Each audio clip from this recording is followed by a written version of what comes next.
Bonsoir, salam alaikum. J'espère que vous avez tous passé une très bonne journée. C'est l'heure de la lecture quotidienne du soir du noble Coran. Donc, on est à la sourate 2, Al-Baqarah, la vache, verset 219. Bismillah ar-Rahman ar-Rahim. Au nom d'Allah, le tout miséricordieux, le très miséricordieux. Il t'interroge sur le vin et les jeux de hasard. Dis, dans les deux, il y a un grand péché et quelques avantages pour les gens. Mais dans les deux, le péché est plus grand que l'utilité. Et il t'interroge, que doit-on dépenser en charité? Dis l'excédent de vos biens. Ainsi Allah vous explique ces versets afin que vous méditiez.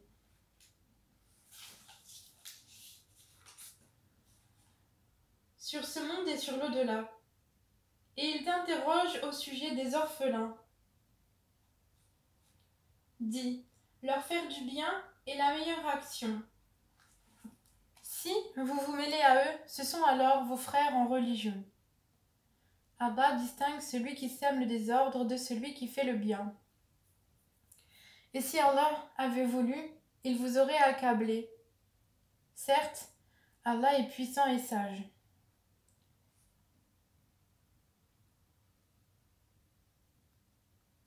Et n'épousez pas les femmes associatrices, tant qu'elles n'auront pas la foi. Et certes, une esclave croyante vaut mieux qu'une associatrice, même si elle vous enchante. Et ne donnez pas d'épouse aux associateurs tant qu'ils n'auront pas la foi. Et certes, un esclave croyant vaut mieux qu'un associateur, même s'il vous enchante. Car ceux-là, les associateurs, invitent au feu, tandis qu'Allah invite de par sa grâce au paradis et au pardon. Et il expose aux gens ses enseignements afin qu'ils se souviennent. Et il t'interroge sur la menstruation des femmes. Dis, c'est un mal, éloignez-vous donc des femmes pendant les menstrues, et ne les approchez que quand elles sont pures. Quand elles se sont purifiées, alors cohabitez avec elles suivant les prescriptions d'Allah, car Allah aime ceux qui se repentent, et il aime ceux qui se purifient.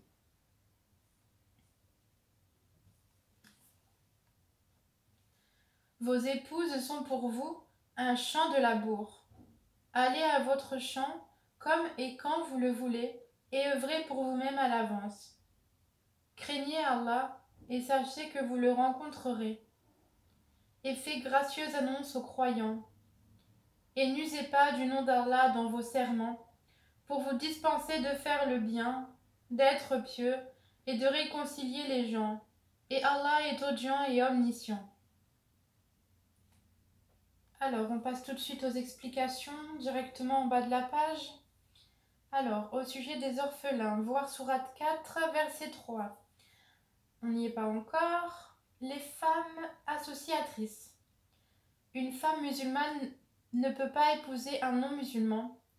Pour l'homme musulman et la femme non musulmane, voir sourate 5, verset 5. Bon, on patiente alors.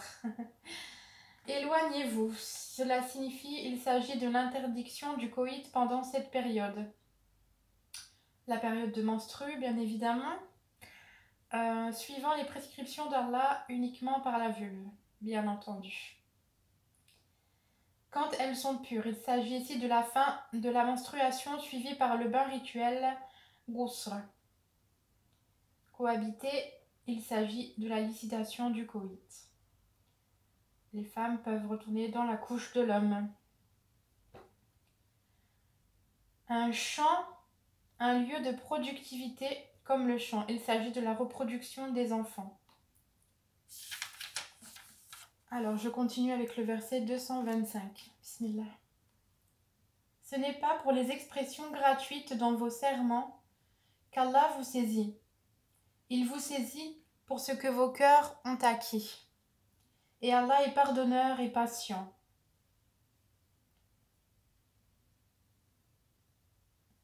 Pour ceux qui font le serment de se priver de leur femme, il y a un délai d'attente de 4 mois. Et s'ils reviennent sur leur serment, celui-ci sera annulé, car Allah est certes pardonneur et miséricordieux.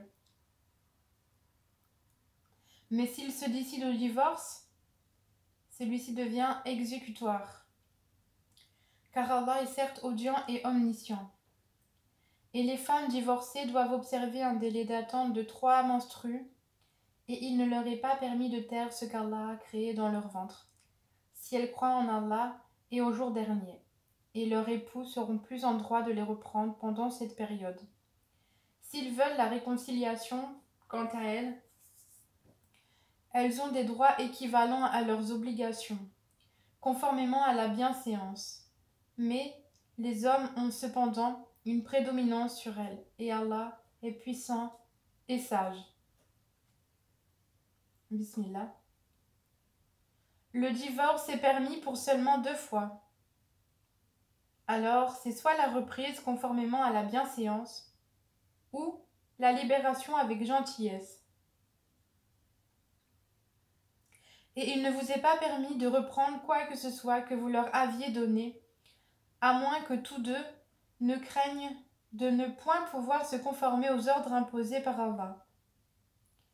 Si donc vous craignez que tous deux ne puissent conformer aux ordres d'Allah, alors ils ne commettent aucun péché, si la femme se rachète avec quelque bien. Voilà les ordres d'Allah, ne les transgressez donc pas. Et ceux qui transgressent les ordres d'Allah, ceux-là sont les injustes. S'il divorce avec elle la 3e fois, alors elle ne lui sera plus licite, tant qu'elle n'aura pas épousé un autre. Et si ce dernier la répudie, alors les deux ne commettent aucun péché en reprenant la vie commune, pourvu qu'ils pensent pouvoir tous deux se conformer aux ordres d'Allah. Voilà les ordres d'Allah qu'il expose aux gens qui comprennent. Alors, pour les explications en bas de la page, quand il dit saisis, verset 225, il vous saisit pour ce que vos cœurs ont acquis, et Allah est pardonneur et patient, demande des comptes tout simplement. Vos cœurs ont acquis les serments faits en toute conscience. S'ils reviennent sur leur décision au sujet du divorce, c'est pour leur permettre que le délai de 4 mois leur est donné. Ensuite, un délai de 3 menstrues, le délai d'attente avant un remariage éventuel. Menstrue ici signifie aussi bien la période des règles que la période sèche. Le délai d'attente commencera inévitablement par la période des règles.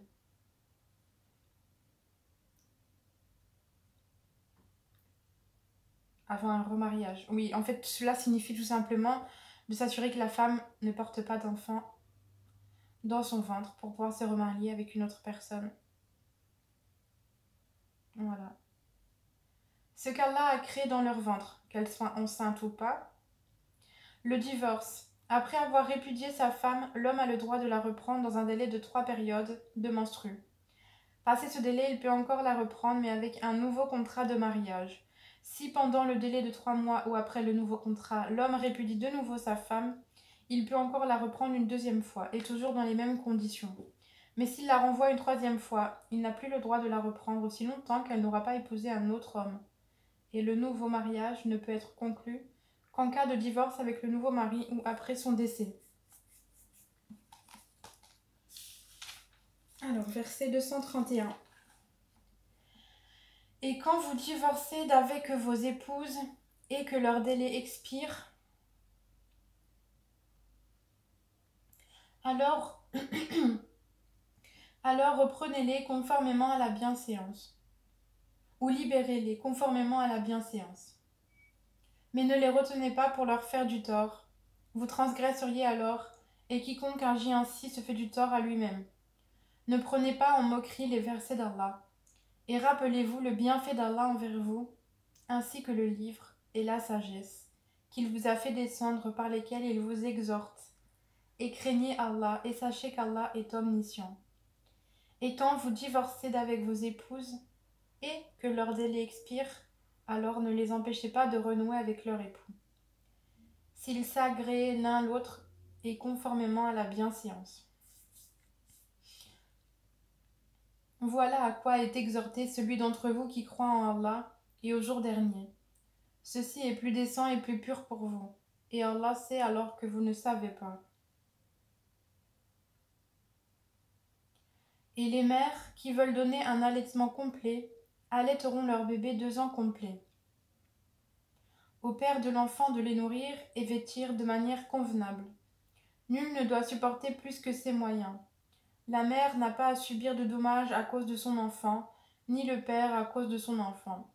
Même obligation pour l'héritier. Et si, après s'être consultés, tous deux tombent d'accord pour décider le sevrage, nulle greffe à leur faire. Et si vous voulez mettre vos enfants en nourrice, nulle greffe à vous faire non plus, à condition que vous acquittiez la rétribution convenue, conformément à l'usage, et craignez Allah, et sachez qu'Allah observe ce que vous faites.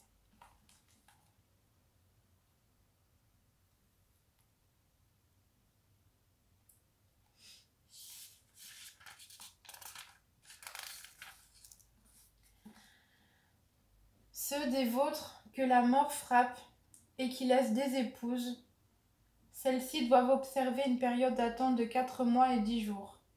Passé ce délai, on ne vous reprochera pas la façon dont elles disposeront d'elles-mêmes, d'une manière convenable.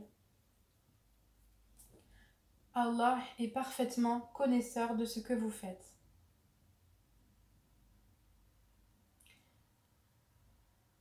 Et on ne vous reprochera pas de faire aux femmes allusion à une proposition de mariage, ou d'en garder secrète l'intention. Allah sait que vous allez songer à ces femmes, mais ne leur promettez rien secrètement, sauf à leur dire des paroles convenables, et ne vous décidez au contrat de mariage qu'à l'expiration du délai prescrit, et sachez qu'Allah sait ce qu'il y a dans vos âmes. Prenez donc garde à lui, et sachez aussi qu'Allah est pardonneur et plein de mansuétude. Vous ne faites point de péché en divorçant d'avec des épouses que vous n'avez pas touchées, et à qui vous n'avez pas fixé leur mare. Donnez-leur toutefois l'homme aisé selon sa capacité, l'indigent selon sa capacité, quelque bien convenable dont elles puissent jouir, c'est un devoir pour les bienfaisants. Et si vous divorcez d'avec elles,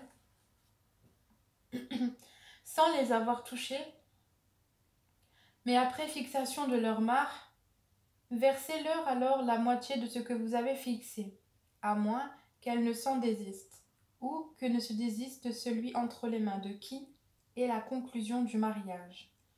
Le désistement est plus proche de la piété, et n'oubliez pas votre faveur mutuelle, car Allah voit parfaitement ce que vous faites. Alors, on continue avec les explications. Petit 1, on ne vous reprochera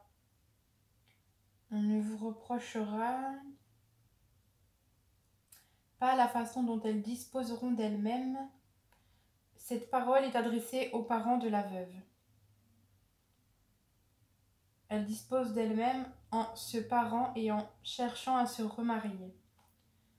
Ensuite, sont permis les propos de mariage tenus à la veuve au cours du délai qui lui est imposé. Mah. Il n'y a pas de terme pour traduire ce que le Coran nomme tantôt farida, tantôt sadak ou ajr, connu généralement comme mah.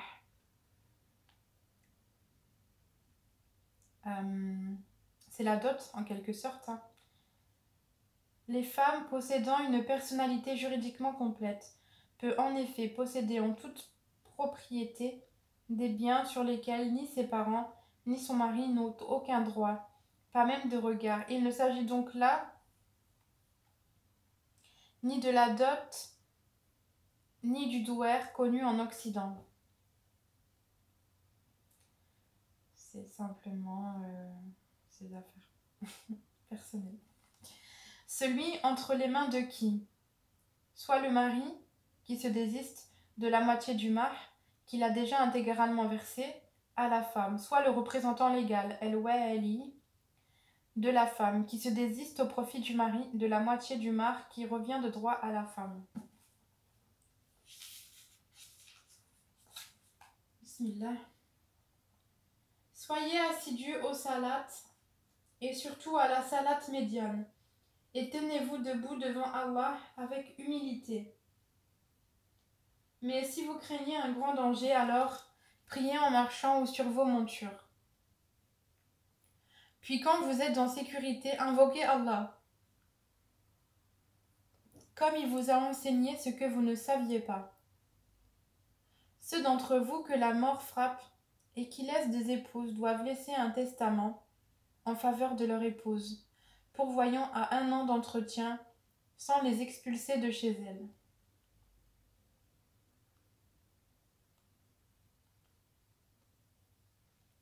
Si ce sont elles qui partent, alors on ne vous reprochera pas ce qu'elles font de convenable pour elles-mêmes.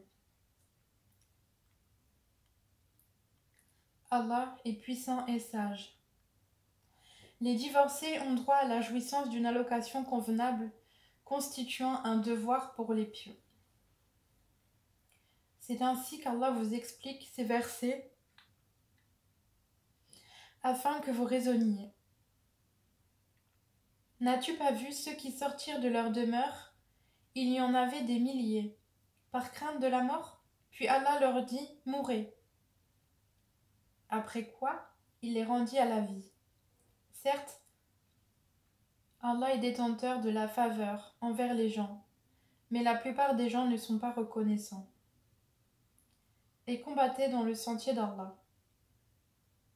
Et sachez qu'Allah est audient et omniscient. Quiconque prête à Allah de bonne grâce, il le lui rendra multiplié plusieurs fois. Allah restreint ou étend ses faveurs, et c'est à lui que vous retournerez.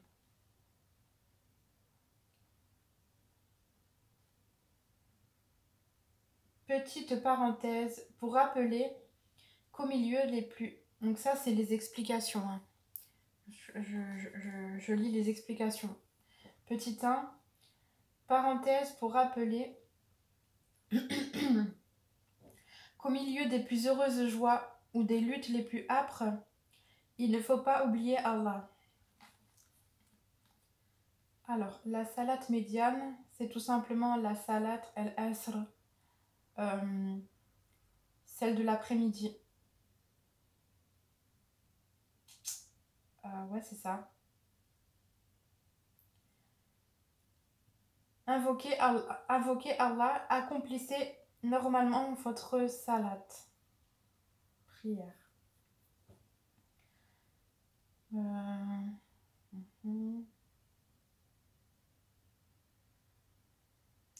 N'as-tu pas vu, ô Muhammad, veut dire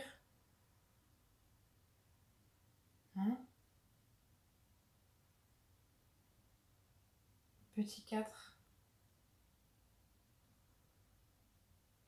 N'as-tu pas vu, ô Muhammad, veut dire n'as-tu pas entendu parler des gens qui essayèrent de s'enfuir de la mort par peur? Ce verset rappelle aux musulmans que la mort est entre les mains d'Allah seul. Alors, Bismillah. Verset 246. N'as-tu pas su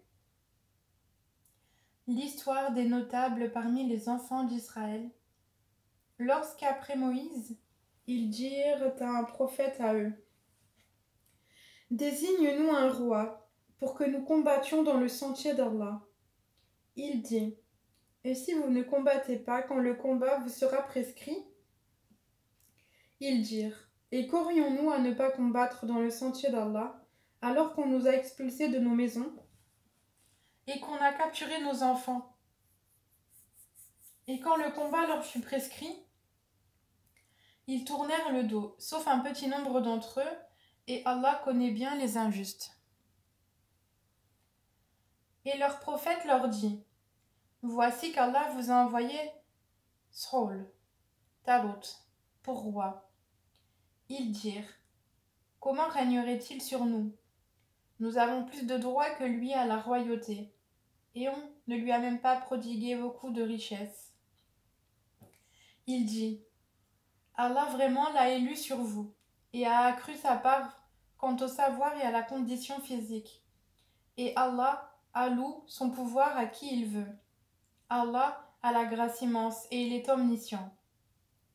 Et leur prophète leur dit, le signe de son investiture sera que le coffre va vous revenir, objet de quiétude inspiré par votre Seigneur, et contenant les reliques de ce que laissèrent la famille de Moïse et la famille d'Aaron. Les anges le porteront. Voilà bien là un signe pour vous, si vous êtes croyants. Puis, au moment de partir avec les troupes, Talut dit, voici, Allah va vous éprouver par une rivière. Quiconque y boira ne sera plus des miens, et quiconque n'y goûtera pas sera des miens. Passe pour celui qui y puisera un coup dans le creux de sa main. Ils en burent, sauf un petit nombre d'entre eux. Puis, lorsqu'ils l'eurent traversé, lui et ceux des croyants qui l'accompagnaient, ils dirent, nous voilà sans force aujourd'hui contre Goliath et ses troupes. Ceux qui étaient convaincus qu'ils auront à rencontrer Allah dirent, combien de fois une troupe peu nombreuse a, par la grâce d'Allah, vaincu une troupe très nombreuse. Et Allah est avec les endurants. Et quand ils affrontèrent Goliath et ses troupes, ils dirent, Seigneur, déverse sur nous l'endurance, affermis nos pas et donne-nous la victoire sur ce peuple infidèle. Ils les mirent en déroute par la grâce d'Allah. Et Daoud tua Goliath, et Allah lui donna la royauté et la sagesse, et lui enseigna ce qu'il voulut. Et si Allah ne neutralisait pas une partie des hommes par une autre, la terre serait certainement corrompue. Mais Allah est détenteur de la faveur pour les mondes. Voilà les versets d'Allah, que nous, Muhammad, récitons avec la vérité. Et tu es certes parmi les envoyés.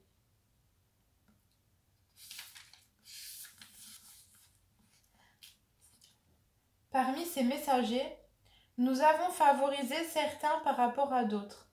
Il y en est à qui Allah a parlé. Il en a élevé d'autres un grade. À Jésus, fils de Marie, nous avons apporté l'épreuve et l'avons fortifié par le Saint-Esprit.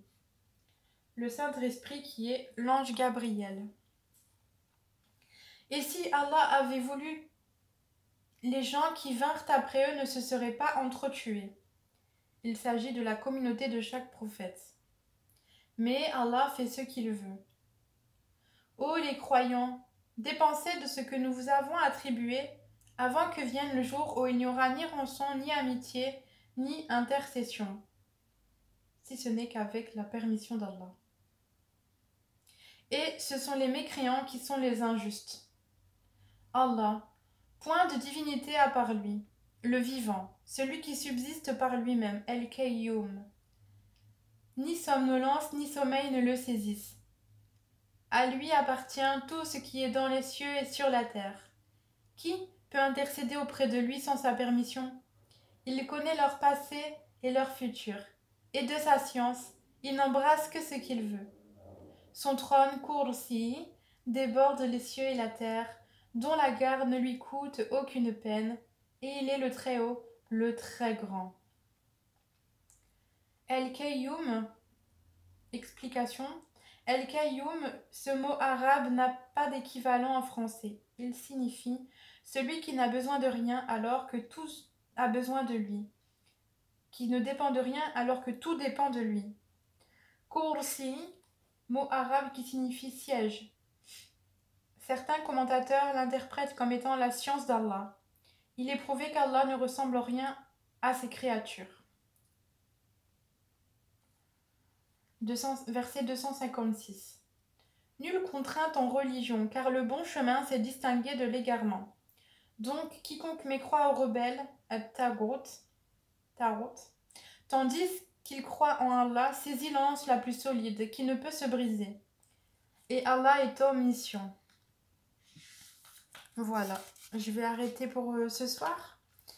Je me suis arrêtée au verset 256 et les explications ont déjà été lues au courant de ma lecture.